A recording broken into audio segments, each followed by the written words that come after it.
Hi, I'm Dani.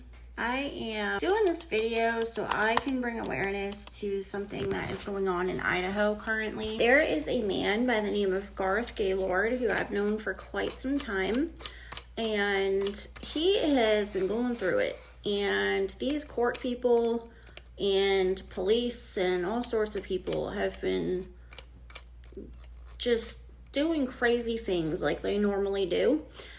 And I just want to bring some attention to what is going on with him and what's going on in the current county that he is having to deal with. And just a little bit of a background without going into too much, because there is a whole lot involved in this. But basically, this particular case that I'm focused on right now is simply a open records request case. And he brought it to court because they denied his request unlawfully, unconstitutionally. And this whole entire thing stems around them not following the Constitution. So I am going to read through a report that I had made in regards to what's going on with him. And in order to understand fully, you've got to understand a little bit of a background with it. If I say any county names wrong, forgive me. I'm not from there, but it is in Idaho. The county name that we're dealing with here is called, or it's spelled Owyhee. So I'm just gonna say Owyhee. Like I'm not really sure how to pronounce it. I'm not from there, but I will do my best. But just to give a little bit of a background, again, his name's Garth Gaylord, and he had already been kind of targeted for quite some time in regards to, once again, child custody stuff that just, carries on into other counties, police stations. It's just one big fun-loving gang. Garth, being a longtime Idaho resident, working and living there for many years, he, on April 16th, was stopped on a highway in that county, and he was issued a citation. The citation charged him with 3 misdemeanor offenses: driving without privileges, and that only stemmed from a suspended license that he wasn't even aware was suspended because for a short amount of time he hadn't had insurance. So it wasn't anything violent, it wasn't anything crazy, it was just he didn't have insurance on his car. So they, charged him with driving without privileges. Also, possession of marijuana, which was really cannabis and a vape, essentially, and drug paraphernalia, which was the vape. So we're talking about vapes that you sell, or they sell at every gas station in America. He was charged with a possession of that. And in my opinion, the stop shouldn't have happened with his car being impounded to begin with, but that's a whole other issue. Right now I'm just dealing with this particular case with this open records request, so bear with me. So that was the April 16th of this year. April 17th, Judge Darrington's order, the following day, so his name's Magistrate Judge Shane Darrington, issued a written order of commitment and release. The order states verbatim: the above named defendant, having refused to appear via camera before the court for initial appearance in this matter, is hereby ordered detained in the custody of the Owyhee County Jail pending the initial appearance. Said initial appearance shall occur on April 20th, 2026. The order then adds a particular threat. This is where this gets interesting. This order states, should defendant persist in refusal to appear, the court will consider ordering him bound and forcefully brought before the camera to facilitate the initial appearance. Let me read that again. Should defendant persist in refusal to appear, the court will consider ordering him bound and forcefully brought before the camera to facilitate the initial appearance. So this order is legally extraordinary and highly significant for several reasons addressed in section 3 of my report here. Most critically, the court ordered Garth jailed, not for any dangerousness, not a flight risk, not capital charge, no felony charge, nothing like that, solely because he refused to appear on a camera. He didn't refuse to appear in court. In fact, he was asking to appear in court. He refused to appear on camera. The order explicitly contemplated having him bound and forcefully brought before the camera. Example, physically restraining and dragging in front of a video feed as a remedy for asserting his constitutional rights. That's where this country has gotten to. We are asserting our constitutional rights and being forced and bound and gagged. It is literally evil. This is an evil government we are dealing with right now. On Monday, April 20th, Garth and other inmates were taken to the outdoor recreation yard, approximately a 20 by 20 foot enclosed area. A deputy told him they would come get him for court in about 20 minutes. When officials came to retrieve him for what was again to be an internet court hearing, Garth refused. As officers approached, he ran. What followed was a confrontation in the rec yard between Garth and 4 officials: Sheriff Larry Kendrick, Jail Administrator James Vincent, Chief Deputy Steve Crawford, and another deputy. Garth stood his ground verbally, quoting Idaho Constitution Article 1, Section 13, a provision he had memorized years earlier while resisting COVID-era forced video court appearances. The 4 officials backed him into a corner. He didn't act outward, violent. He was not violent in any way. He verbally simply stood his ground. And when they came in to forcefully remove him or do whatever they were going to do, he ran away from them lawfully. Because the Constitution also talks about not agreeing or complying with unlawful orders. That's a whole other thing. But anyways, as officers approached, he ran. And he stood his ground verbally. He quoted Idaho Constitution Article 1, Section 13, like I said. The 4 officials backed him into a corner. He was close to attempting to charge through their line when Sheriff Kendrick de-escalated and a discussion about the Constitution followed. None of the 4 officials, including a self-described constitutional sheriff, were familiar with the constitutional guarantee.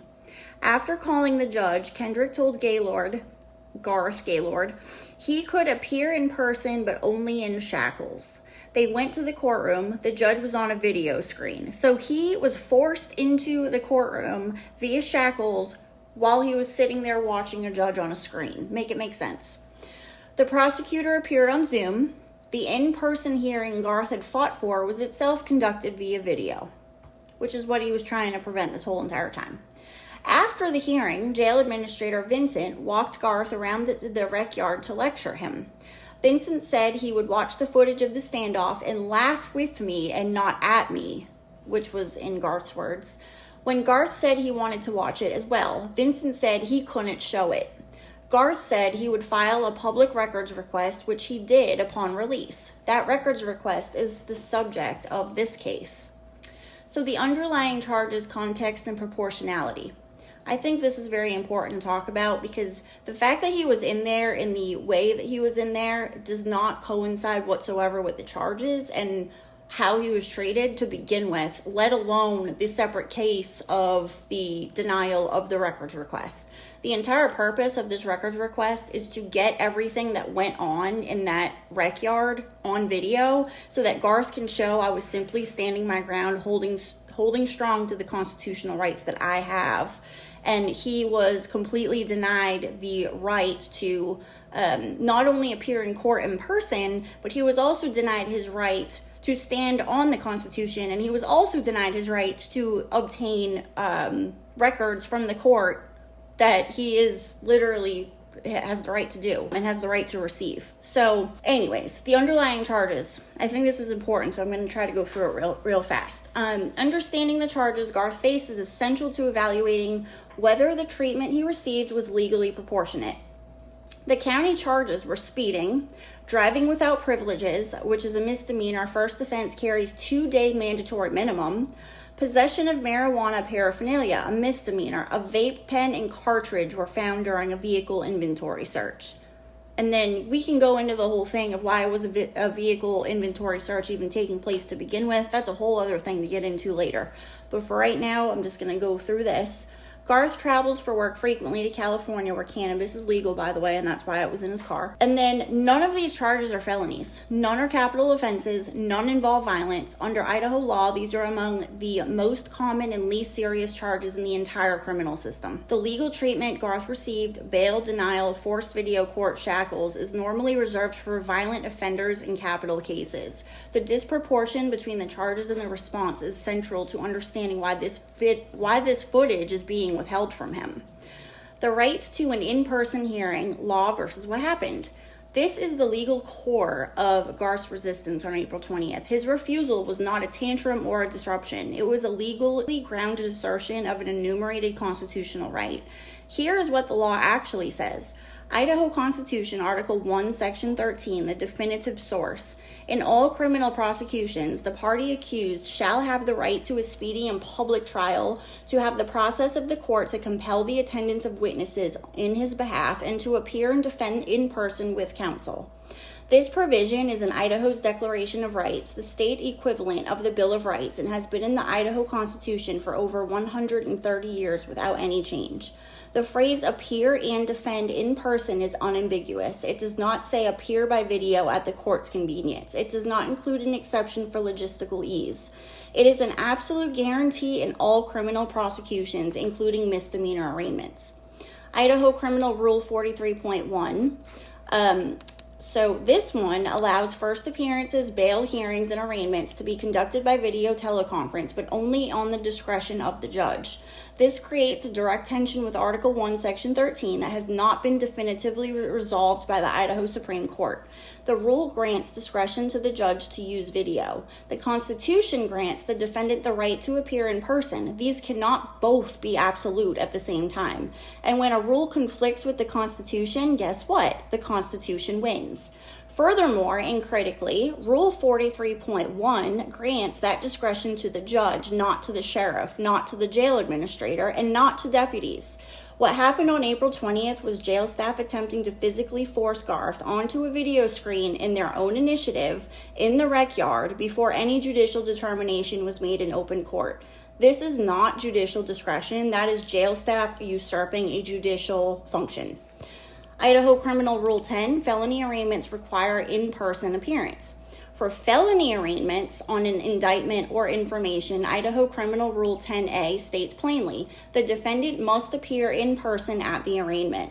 If this mandatory in-person requirement applies to felonies, it powerfully supports the argument that the Constitution guaranteed under Article 1, Section 13 extends at minimum to misdemeanor arraignments as well.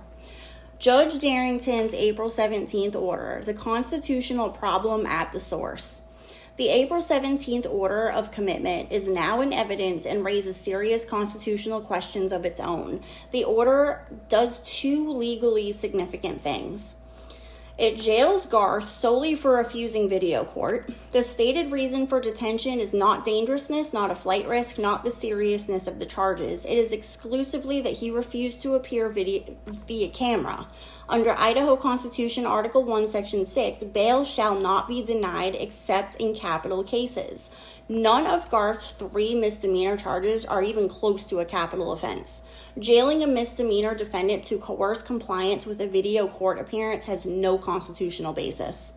It threatens to have him bound and forcefully brought before the camera. The court itself threatened to physically restrain and drag a defendant in front of a video screen as a remedy for asserting Article 1, Section 13 rights. A judicial order to forcibly place a defendant on camera over his explicit constitutional objection may itself be unconstitutional. When Article 1, Section 13 and Rule 43 conflict, guess what? The Constitution wins again. The April 17th order also establishes that what happened on April 20th in the rec yard was not jail staff acting independently. They were executing a judicial order. This shifts constitutional accountability to Judge Darrington himself and makes the footage of April 20th even more significant. It is evidence of the enforcement of a court-sanctioned order that may not survive constitutional scrutiny. It directly explains why the footage is being withheld. It documents a potential constitutional violation by named officials ordered by a judge. The Sixth Amendment to the U.S. Constitution guarantees the right to be confronted with the witnesses against him and to a public trial. Federal courts have consistently held this includes the right to be physically present at critical stages of criminal proceedings.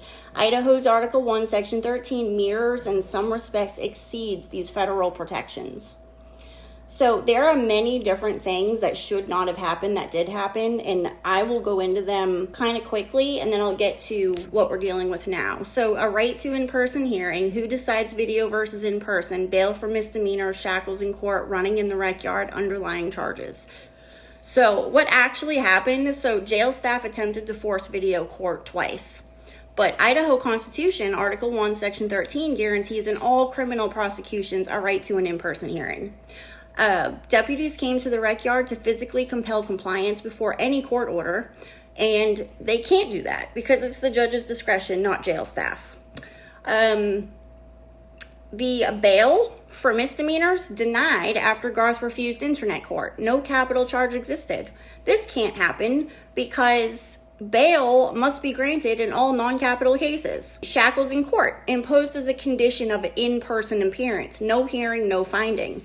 This can't happen because shackles in court require individualized court findings of necessity. There was no danger, there was no violence, there was nothing. Garth argues the force used was unlawful, negating the lawful custody element. So when he ran away from the officers that cornered him in the yard of the prison, he wasn't escaping prison. He was escaping their force because they were trying to invoke an unlawful order. He has the right to do that.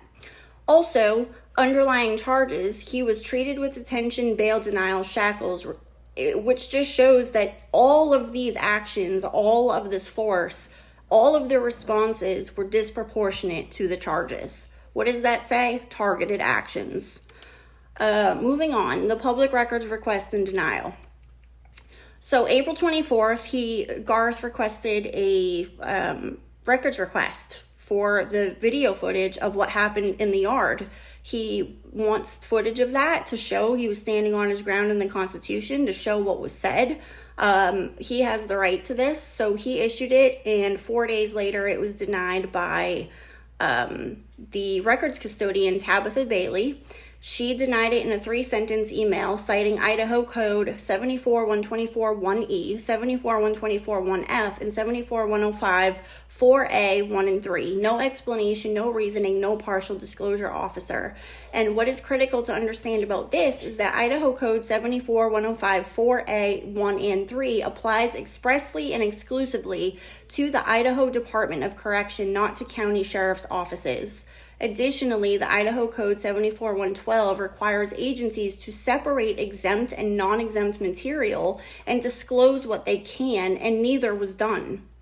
So there is a whole timeline here that I won't go through right now, but basically the legal issues in dispute here for this current public records case, the general public records right, Idaho Code 74-102, Garth's request is grounded in the general public records right. Every person has the right to examine and copy in public record with a presumption of openness.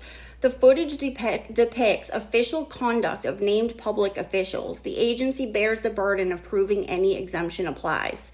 Mandatory partial disclosure, Idaho Code 74-112. This statute requires that when a record contains both exempt and non-exempt material, the agency must separate them and provide non-exempt portions. Respondents made a blanket denial with zero offer of redaction. This is an independent statutory violation and one of the strongest arguments that could be made available. Deficient denial notice. The statute requires written notification of denial with legal authority and reasoning. A 3-sentence email citing code numbers with no explanation fails the standard, adding further support to the bad faith argument. That's Idaho Code 74-103-3. And there's many different laws and different arguments that can be made. But this is something that it's just outrageous what the courts are doing to Garth and many other people, where we're not even allowed to ask for records anymore without a fight. It's an open records request. It is meant for the public to consume, to make their own decisions as to whether something is valid or constitutional or not valid or unconstitutional.